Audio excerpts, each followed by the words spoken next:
नमस्कार, आपके साथ मैं रोहित कुमार। आप है न्यूज फॉर नेशन पर। तेजस्वी यादव के चक्रव्यूह में कैसे फंस गए हैं नीतीश कुमार, आज इसी पे बात करेंगे।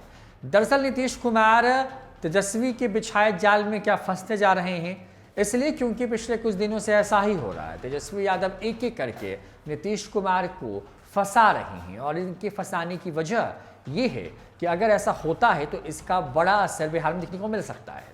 बिहार में जब से सरकार बनी है महागठबंधन के, उसके बाद से ही लगातार इस बात के कयास लगाए जा रहे हैं कि सब कुछ ऑल इज वेल नहीं है। भले ही जो है खुले तौर पर एक साथ आकर के ये दिखाने की कोशिश होती रही हो कि सब कुछ ऑल इज वेल है महागठबंधन के अंदर और खास करके जदयू और आरजेडी के अंदर में, लेकिन साहब ऐसा है नहीं। दरअसल जब से बिहार में नई सरकार बनी है उसके बाद से तेजस्वी यादव के बड़बोले मंत्री सुधाकर सिंह, जो कि कृषि विभाग के मंत्री थे, उनके बयानों की वजह से उनका इस्तीफा ले लिया गया। उसके बाद से घमासान की शुरुआत हो गई। जदयू और जो आरजेडी है उसके अंदर की कोई डील की बात भी सामने आती रही, लेकिन वो आखिर वो क्या कुछ चीजें हैं जिसके चक्रव्यूह में नीतीश कुमार फंसते जा रहे हैं। देखिए, बिहार में A to Z की पार्टी का दावा करने वाले तेजस्वी यादव की पार्टी के हाल ही में मंत्री आलोक मेहता का बड़ा बयान आया था। 10% को शोषक कहा था कि अंग्रेजों के गुलाम हैं, और उसके बाद मंच से हुंकार भरी थी। अब इसी बयान के बाद से जदयू जो है आक्रामक हो गई, और इस बयान के बाद से जदयू जो है अब उसको ना उगलते बन रहा है ना निगलते बन रहा है। दरअसल तेजस्वी यादव ने आलोक मेहता का समर्थन कर दिया। उसके पहले डॉक्टर चंद्रशेखर, जो कि बिहार के शिक्षा मंत्री थे, उनके रामचरितमानस पर दिए गए विवादित बयान के बाद जो है उनसे खुद नीतीश कुमार ने माफी मांगने के लिए कहा था कि इस तरह के पचड़े में पड़ना ही नहीं चाहिए। लेकिन देखिए हुआ क्या, उनके भी समर्थन में पार्टी खड़ी है और इस पूरे मामले पर भी कुछ नहीं हुआ। सुधाकर सिंह को ही देख लीजिए, इस्तीफे के बाद से भले ही उनका इस्तीफा यानी कि उनका मंत्री पद छीन लिया गया हो, लेकिन बतौर विधायक सुधाकर सिंह लगातार डटे हुए हैं और उनको कोई फर्क नहीं पड़ता। नीतीश कुमार को भरपेट गाली दे रहे हैं और इसी को लेकर के लगातार जदयू के नेता जो हैं उनके ऊपर एक्शन लेने की बात करें। लेकिन देखिए 15 दिन पहले नोटिस, उसके बाद नोटिस आने के बाद का वक्त भी अब तेजी से गुजर रहा है, लेकिन इस पूरे मामले पर तेजस्वी यादव की चुप्पी और कोई एक्शन नहीं होना ये बता रहा है कि तेजस्वी यादव धीरे धीरे करके मुख्यमंत्री नीतीश कुमार के लिए जाल बुन रहे हैं और उस जाल में नीतीश कुमार फंसते जा रहे हैं। बड़ी बात यह है कि उपेंद्र कुशवाहा के उस बयान के बाद से इसको और बल मिलता है, जिसमें उपेंद्र कुशवाहा ने एक डील की बात की है। डील क्या थी, सूत्र बताते हैं कि तेजस्वी यादव बिहार के मुख्यमंत्री बजट सत्र की यानी कि 23 के मार्च के बाद होने वाले थे, लेकिन अब नीतीश कुमार उनको 25 में गद्दी सौंपने की बात कर रहे हैं। अब जाहिर तौर पर इसी डील के बाद से तेजस्वी यादव धीरे धीरे करके नीतीश कुमार की राह मुश्किल कर रहे हैं। एक तरफ जहां नीतीश कुमार सत्ता का पावर अपने पास रखना चाहते हैं, तो दूसरी तरफ तेजस्वी यादव जो है वो इस फिराक में है कि नीतीश कुमार को कदम दर कदम जो है कमजोर किया जाए।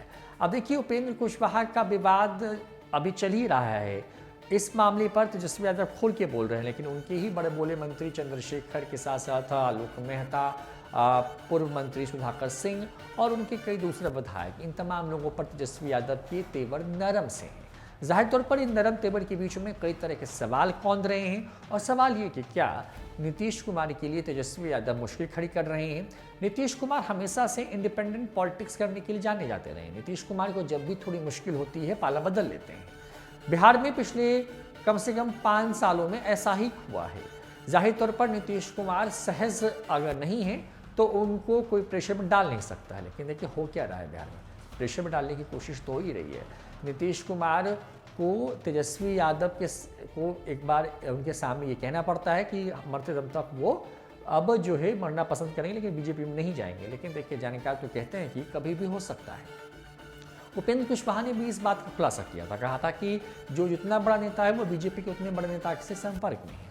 अब बिहार में हो क्या रहा है ये बहुत साफ नहीं है, लेकिन जाहिर तौर पर तेजस्वी यादव जो हैं, तेजस्वी यादव को लेकर के जो बयान हैं उन बयानों के बाद या फिर जो उनके मंत्री के बयान हैं उन बयानों से लग रहा है कि नीतीश कुमार को धीरे धीरे करके तेजस्वी यादव अपने चक्रव्यूह में फंसाने की कोशिश कर रहे हैं। अब देखिए बिहार में 24 में लोकसभा के चुनाव होने वाले हैं। तेजस्वी और नीतीश कुमार अगर एक साथ रहते हैं तो महागठबंधन इस बार बेहतर परफॉर्म कर सकती है। पिछली बार नीतीश कुमार बीजेपी और लोजपा के साथ थी, लिहाजा 40 में से 39 सीटें जीत करके आई थी और प्रधानमंत्री नरेंद्र मोदी की जीत का मार्जिन बिहार जैसे से ही होकर के गुजरा था। अब इस बार की बात करें तो इस बार सीटें कम हो सकती हैं, लेकिन बीजेपी एक तरफ जहां इन तमाम चीज़ों पर नज़र बनाए हुए है, तो दूसरी तरफ जो खबर है वो सामने यही आ रही है कि तेजस्वी यादव जो है एक एक करके सीएम नीतीश कुमार के लिए जो उनकी राह है वो थोड़ी मुश्किल कर रहे हैं। और ऐसे में हमने बताने की कोशिश की आपको कि आखिर वो वजह क्या कुछ है, वो क्या कौन कौन से काम हुए हैं पिछले कुछ दिनों में, जिससे ऐसा लग रहा है कि तेजस्वी यादव के चक्रव्यूह में नीतीश कुमार फंस गए हैं या फंसते जा रहे हैं। अगर ऐसा होता है तो क्या नीतीश कुमार एक बार फिर इस प्रेशर को बर्दाश्त कर पाएंगे, क्योंकि नीतीश कुमार प्रेशर टॉलरेट नहीं कर सकते हैं। और ऐसा ही हुआ है 2014 के वक्त भी, उसके बाद 17 में भी और फिर 2022 में भी। फिलहाल इस वीडियो में इतना है। नमस्कार।